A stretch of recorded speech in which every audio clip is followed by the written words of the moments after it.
Hello guys, welcome on your digital Compedia. Compedia provide unified version of the GSA, the crux of the NCERT of the high quality constitution folder. जो विद्यार्थी नए हो कृपया कॉम्पिडिया को subscribe करें। आज का हमारा वही लेक्चर चल रहा है NCSC national commission for schedule caste. उसमें हम आगे बढ़ते हैं। 65वें संविधान संशोधन अधिनियम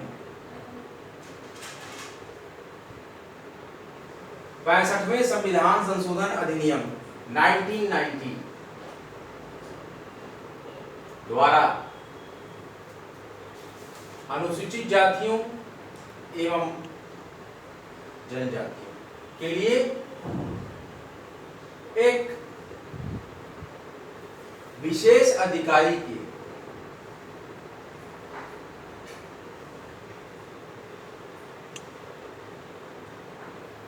स्थान पर एक उच्च अधिकारी, देखिए यहां परिवर्तन हुआ, एक उच्च अधिकारी, एक उच्च स्त्री, विशेष अधिकारी के जगह पर एक उच्च स्त्री लेवल, बहुत से सदस्य इसमें होंगे, ज्यादा होंगे, एक से ज्यादा। राष्ट्रीय अनुसूचित, देखिए कितनी प्यारी बात यहाँ कही जा रही है, राष्ट्रीय अनुसूचित, इनके लिए बहुत ही स्पेशल अनुसूचित जाति एवं जनजाति, बहुत अच्छी बात, आयोग की स्थापना की गई, बहुत अच्छी बात, जो कि हम अभी पढ़ रहे हैं एनसीएससी, वही चीज को बताया जा रहा है। इन 65 constitutional amendment act 1990 SC and ST के लिए एक विशेष अधिकारी के स्थान पर एक उच्च स्त्री, बहुराष्ट्रीय, बहुसदस्यीय राष्ट्रीय अनुसूचित जाति जनजाति आयोग, बहुत सा, एक उच्च स्त्री बहुसदस्यीय राष्ट्रीय अनुसूचित जाति जनजाति आयोग की स्थापना की गई। इस संवैधानिक आयोग ने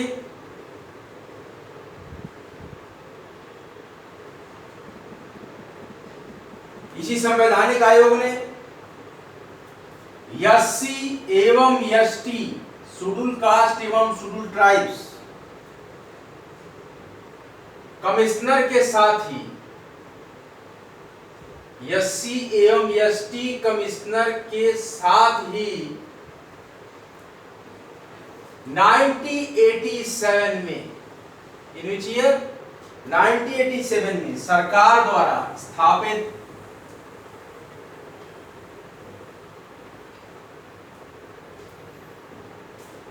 आयोग का स्थान दिया, कमीशन बना।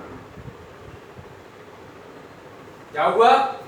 इसी कॉन्स्टिट्यूशनल कमीशन ने एससी और एसटी कमिश्नर के साथ ही 1987 में सरकार द्वारा स्थापित आयोग का स्थान लिया। हमने आपको रोल बताया था ना उसको कमिश्नर का, तो वही है ये एनसीएससी में, वही बात हम यहाँ पे दोहरा रहे हैं, इसी बात को। 89 कॉन्स्टिट्यूशनल अमेंडमेंट,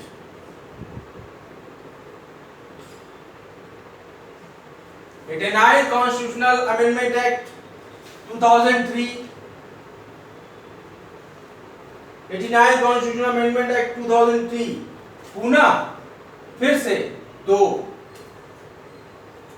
भागों में बांट दिया,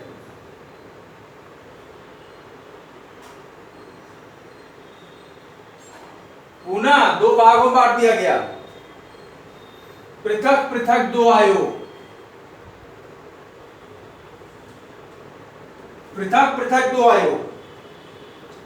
राष्ट्रीय, अब दो जातियां तो दो आयोग, अनुसूचित जाति, देखिए जाति होती है जनजाति, राष्ट्रीय अनुसूचित जाति आर्टिकल 338, ध्यान दीजिए, आर्टिकल 338 एंड राष्ट्रीय, ध्यान दीजिए, अनुसूचित जाति है तो दूसरा क्या होगा, जनजाति आयोग। इसमें क्या है, आर्टिकल 338A, आर्टिकल 338A अस्तित्व में है।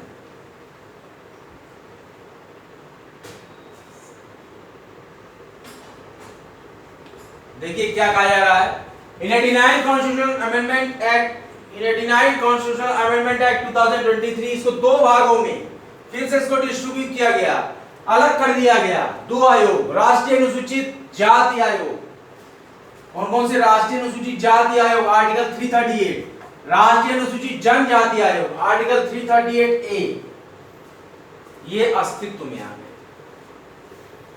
इन 65 कॉन्स्टिट्यूशनल अमेंडमेंट एक्ट 1990 के द्वारा एससी और एसटी के लिए एक विशेष अधिकारी के स्थान पर रिप्लेसमेंट हुआ, एक उच्च स्तरीय बहुसदस्यीय राष्ट्रीय अनुसूचित जाति व जनजाति आयोग की स्थापना की गई। इस संवैधानिक आयोग ने एससी एवं एसटी कमिश्नर के साथ ही 1987 में सरकार द्वारा स्थापित एक कमीशन का स्थान ले लिया। 89 कॉन्स्टिट्यूशनल अमेंडमेंट एक्ट 2003 फिर से दो भागों में बांटा गया, पृथक पृथक दो आयोग बनाए गए, राष्ट्रीय अनुसूचित जाति आयोग आर्टिकल 338 एंड राष्ट्रीय अनुसूचित जनजाति आयोग आर्टिकल 338A, ये अस्तित्व में आ गए।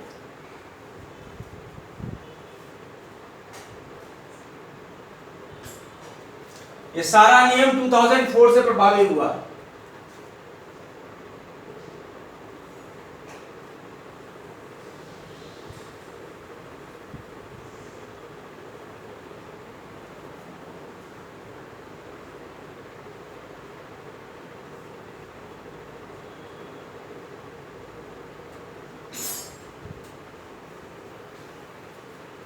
ये नियम 2004 से प्रभावी हुआ।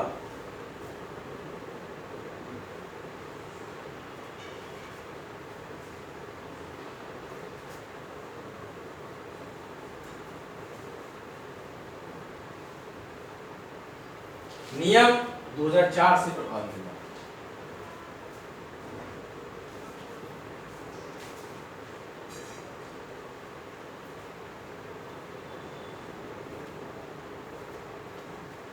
एक्ट है, सॉरी अधिनियम है, एक्ट, ये एक्ट 2004 से प्रभावी हुआ।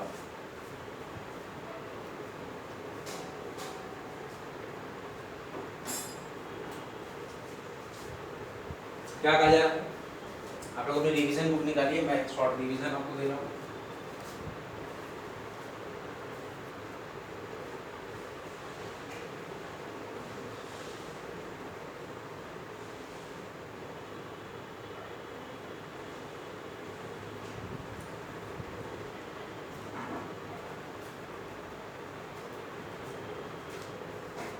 NCSC national commission for scheduled caste in 65 constitutional amendment act 1990 SC और एसटी के लिए एक विशेष अधिकारी के स्थान पर एक उच्च स्तरीय बहुसदस्यीय राष्ट्रीय अनुसूचित जाति एवं जनजाति आयोग की स्थापना की गई। इस संवैधानिक आयोग ने एससी और एसटी कमिश्नर के साथ ही 1987 में सरकार द्वारा स्थापित आयोग का स्थान ले लिया।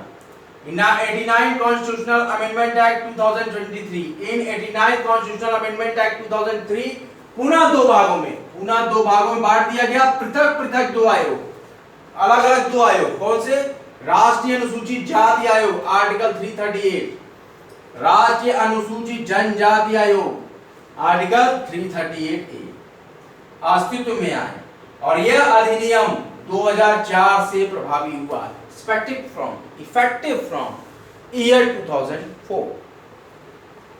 Read for National Commission for Scheduled Castes in 65 Constitutional Amendment Act 1990 SC and ST एक विशेष अधिकारी के स्थान पर एक उच्च स्तरीय बहुसदस्यीय राष्ट्रीय अनुसूचित जाति व जनजाति आयोग की स्थापना, और इस संवैधानिक आयोग ने SC/ST कमिश्नर के साथ ही साथ 1987 में सरकार द्वारा स्थापित आयोग का स्थान ले लिया।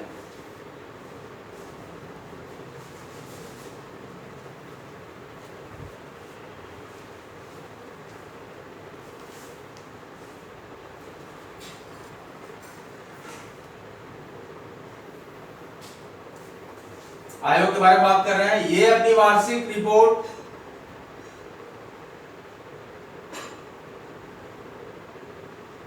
आयोग अपनी वार्षिक रिपोर्ट राष्ट्रपति को प्रस्तुत करता है। राष्ट्रपति को प्रस्तुत यह आयोग जो है एनसीएससी, ये अपनी वार्षिक रिपोर्ट एनुअल रिपोर्ट राष्ट्रपति को प्रस्तुत करता है। वह जब भी उचित समझे राष्ट्रपति के बारे में, वह जब भी उचित समझे, वह जब भी उचित समझे अपनी रिपोर्ट दे सकता है। अपनी रिपोर्ट दे सकता। देखिए, यह कमीशन अपनी वार्षिक रिपोर्ट राष्ट्रपति को, यह कमीशन अपनी वार्षिक रिपोर्ट राष्ट्रपति को प्रस्तुत करता है। वो जब भी उचित समझे उसकी रिपोर्ट, अपनी रिपोर्ट दे सकता है। ये दे देगा, फिर राष्ट्रपति अपनी रिपोर्ट बताएंगे। वैकेंसी अपडेट देख लेते हैं। RPSC JLO exam date 4 and 5 नवंबर 23। आरपीएससी आरएएस पीटी एग्जाम 1 अक्टूबर 23। एमपी पीएससी सीएससी एग्जाम 23 17 दिसंबर 23। फॉर्म स्टार्ट होंगे 22 ऑफ सेप्ट 23 से। All India bar council exam form last date 30th of September,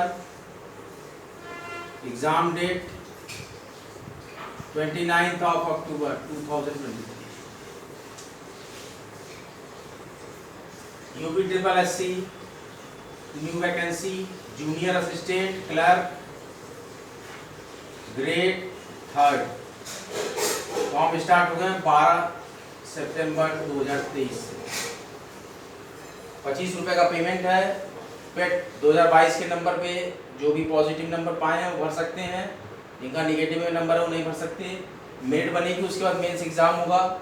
mains exam का syllabus अभी website पे UP triple SC के आएगा। इसके साथ ही साथ यूपी ट्रिपल एससी में ही forest guard, wildlife guard के 711 पदों के लिए भी मेंस एग्जाम होगा, जिसके फॉर्म भरे जाएंगे 20 सितंबर 2023। अपकमिंग में यूजीसी का NTA net national testing agency कराएगा नेशनल एलिजिबिलिटी टेस्ट, जो कि असिस्टेंट प्रोफेसर बनने के लिए नितांत आवश्यक है। नेट जेआरएफ एग्जाम होता है, इसके लिए आप असिस्टेंट प्रोफेसर जेआरएफ के लिए देते हैं। तो इस तरीके से यूजीसी दिसंबर साइकिल के फॉर्म आने वाले हैं बहुत जल्द, अभी ये अपकमिंग है। सभी लोग तैयारी कीजिए अच्छे से। जो भी संविधान, लोकतांत्रिक व्यवस्था, राजनीति विज्ञान के स्टूडेंट हैं वो मेरे चैनल को इससे देख के लाभ प्राप्त कर सकते हैं। अब यहाँ पर यूपीएससी लेवल की इंडियन पॉलिटी एंड कॉन्स्टिट्यूशन का यानी कि पूरा का पूरा पॉलिटी हम यहाँ पर कंप्लीट कर रहे हैं। पूरा gist of crux of juice of the NCERT हम यहाँ प्रोवाइड कर रहे हैं। We have performed the synthesize and well behaved and well managed and very synthetical analytical platform for the research of the high polity and constitution perform by कॉम्टेरिया YT channel. Video को भारी मात्रा में like करें, share करें, कॉम्टेरिया YT channel को subscribe करें। अगला लेक्चर लेकर आपके समक्ष बहुत ही जल्द हाजिर होंगे। तब तक के लिए जय हिंद, जय भारत। आगे भी judicial exam, prosecuting officer exam, ADA, ADPO सारे एग्जाम की तैयारी मैं कराऊंगा। अभी फिलहाल यूपीएससी का हाई पॉलिटी कॉन्स्टिट्यूशन चलेगा। जय हिंद, जय भारत। सब्सक्राइब करें।